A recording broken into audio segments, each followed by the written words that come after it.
Hey everyone, it's Mark from Kompressor Haus.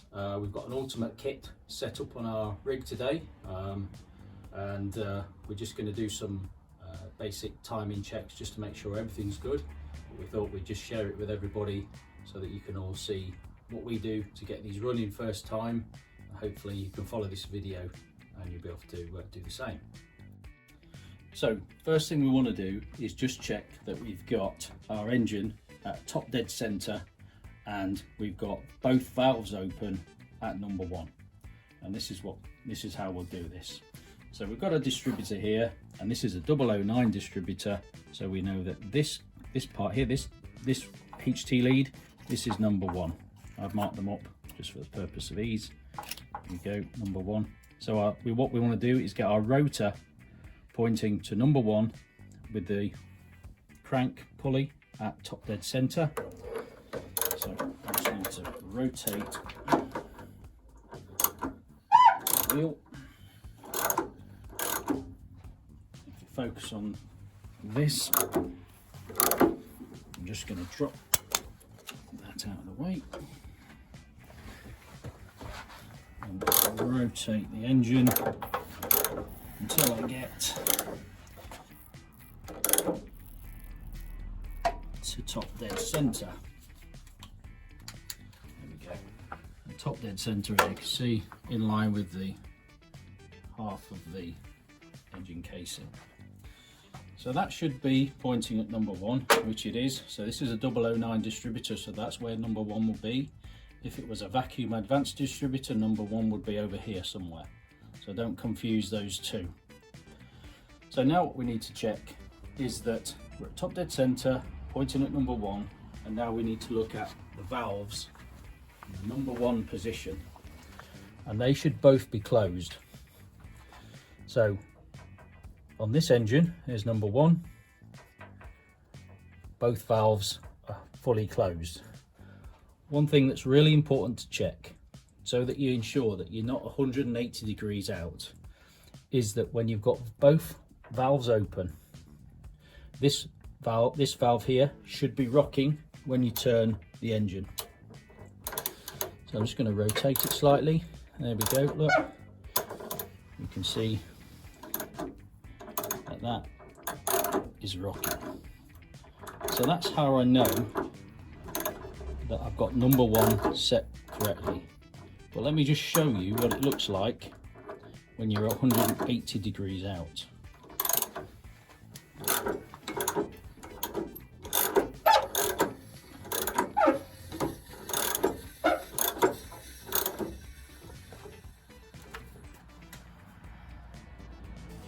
So now I'm at bottom dead center.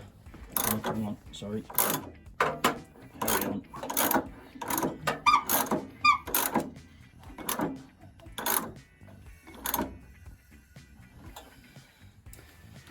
So now I'm at top dead center again, but my rotor's now pointing to number 3. So there's a few checks that we'll do in a minute to make sure that this is correctly set and your distributor drive is correctly fitted. But look, one of these valves is just slightly open, and the number 2 valves, when you try to rotate the engine, particularly this one here we're interested in, is not rocking when you move the engine. So that's something to look out for. That'll just give you an indicator. That must be rocking when both valves are open. That indicates that we're in the right position.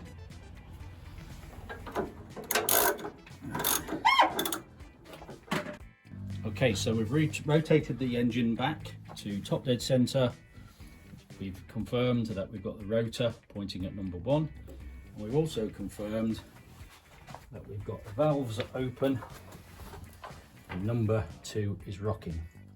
And what I want to do is set these valves with the engine cold at 6 thou, so 0.006. And what you're going to do is just undo that locking screw, locking nut,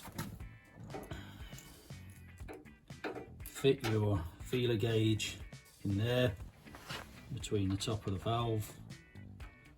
And what you want is just, you don't want it too tight, but you just want enough drag on that feeler gauge. And then once you've got it there, just tighten it back up. That's it.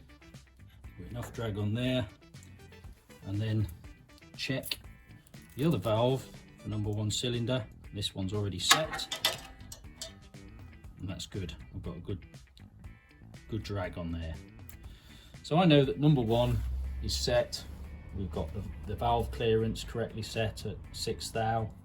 Now what we want to do is go and check the other valves. Okay, so if you follow this sequence in the firing order, so the firing order is 1, 4, 3, 2.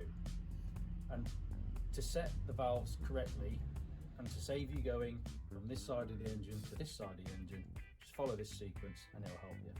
So we've set number 1, and now what we want to do is rotate the engine 180 degrees backwards, and that will take us to this valve. So let's just do that now. Before we do that, let's just take a quick look at the distributor. So we're pointing at number 1, and here's the distributor cap. We just drop that on. Sequence of fire is 1, 4, 3, 2. Okay, right, so now we're going to go backwards 180 degrees.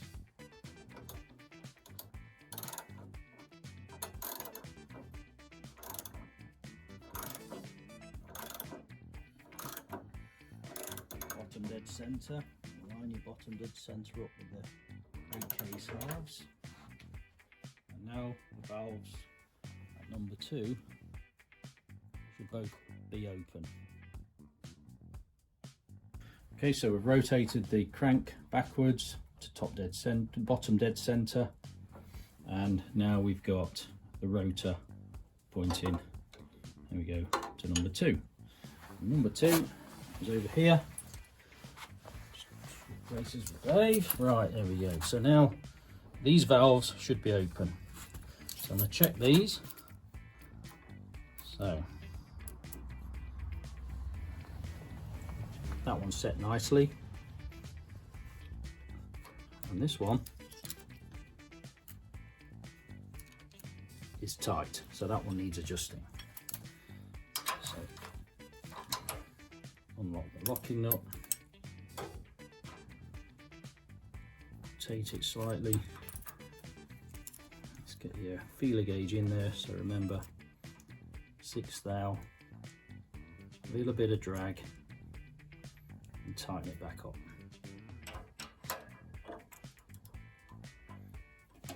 And once you've tightened it, just check it again.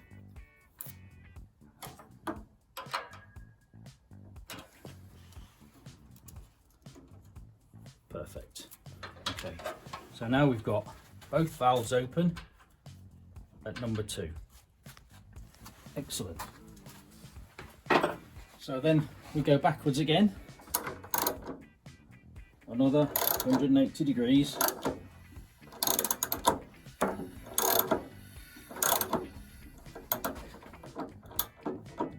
Back up to top dead centre. Now we're pointing at number 3. So we now need to go down to this side of the engine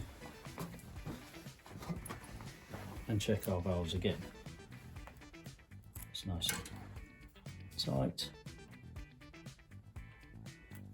That one's nice and tight as well. So both valves are open. So then you just do it again. Do it again. Turn it back round 180 degrees, and then check for number 4. And if you do that and you follow that sequence, key point, remember, is when you're at number 1 that you've got number 2 cylinder rocking. That's the way that you'll know that you're at top dead center and you've got your firing sequence correct. Okay, so you've set your valves, and now what we want to do is just bring it back up to number 1 cylinder at top dead center. There we go. There's one thing to check as well, and I know it's correct, but just so everybody can see, inside this hole here, you'll see your distributor drive.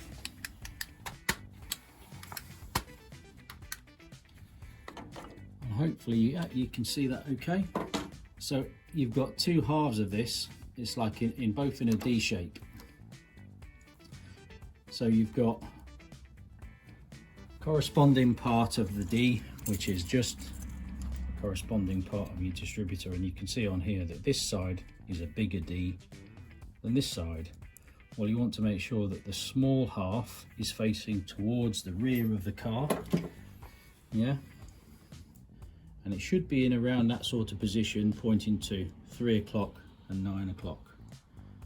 And that's how you ensure as well that you've got your distributor drive incorrectly. Sometimes what you'll see, and it's an easy mistake to make, is that the distributor drive has been fitted 180 degrees out, and that will throw everything out, and it will just confuse the hell out of you. So just a quick explanation. There might be people out there that don't know this, so here it's for this video is for everybody. This is a 009 distributor. This is a standard distributor, and you can see here it's running points and a condenser. So we recommend that you don't use points and condenser when you're running this kit. You need a good strong spark. These are really unreliable. They're very mechanical, but today you know, we're lucky enough to be able to have electronic ignition systems and modules which you can fit. And here's an example of one. So this is a 009 distributor, standard distributor, and rather than having moving mechanical parts, we've got a magnet here and an ignition module. This one is a power spark module in this distributor, and these work really well. They're really quite affordable.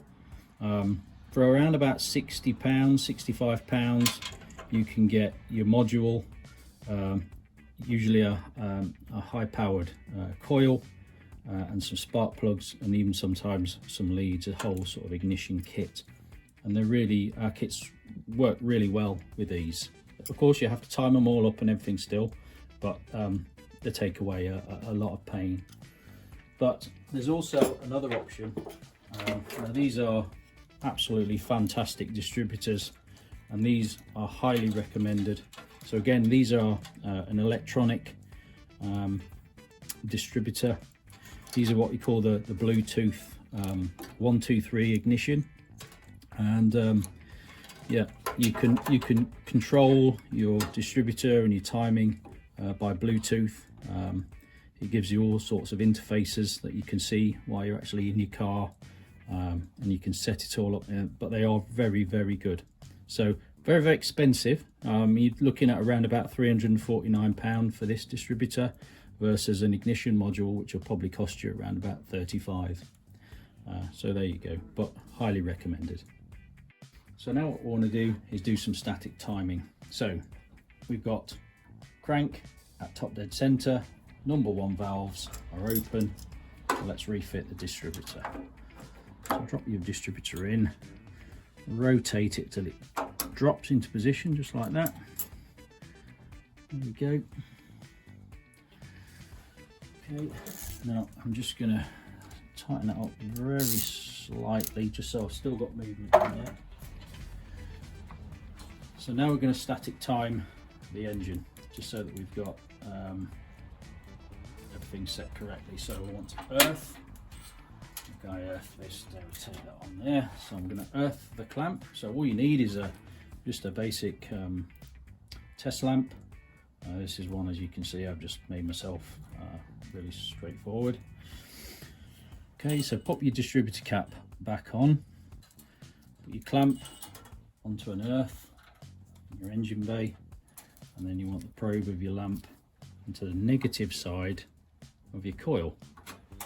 Okay, ignition is on, and because I'm running an ignition module, my lamp is on. And then you want to rotate your distributor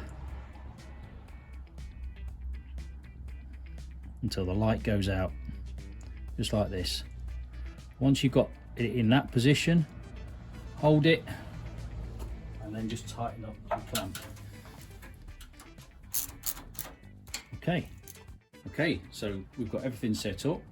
we've done the static timing and we're ready to start it. So, so this is our ultimate kit. This has got the Weber DCOE, and we've got a choke here, so we're going to need to put some choke on. And one of the things that we want to do is make sure we prime the carburetor and we prime the system so that it's running, and also ensure that we've got our fuel pressure set correctly. So we've got this on here, and we set this at around about 2 to 3 psi is perfect for the ultimates. Okay, so turn on the ignition, turn on the fuel pump. Okay, everything is primed already. I've been using this before, so now we're good to start.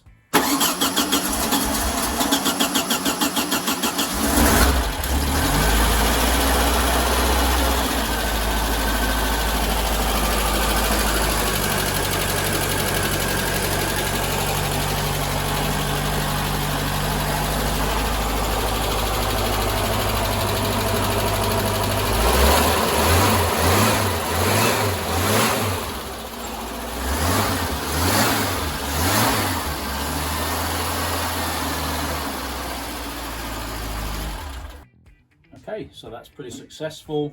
We've got it all set up, ran really well. We've got some information on our webpage which is really useful. So if you go onto our FAQs, kompressorhaus.co.uk, and you'll find some information there in terms of all sorts of questions, really, in terms of the kit, but particularly timing. So what you want to do now is try and get this set up. So remember, that's just set up just for your starting purposes. You want to be setting this around about 25 degrees advance at around about 3000 RPM. Every engine is going to be different, of course, so you're going to need to make sure that when you get the engine checked and tuned, that you have it done professionally, and they analyze all your gases from your carburetor, make sure it's not running too rich, too hot, too lean, etc. And all of your timing and all of your fuel pressure and all of your fuel that's being used and worked through your system is all working in harmony with one another. And if you do that, then you should have a good experience, and you'll have lots of fun.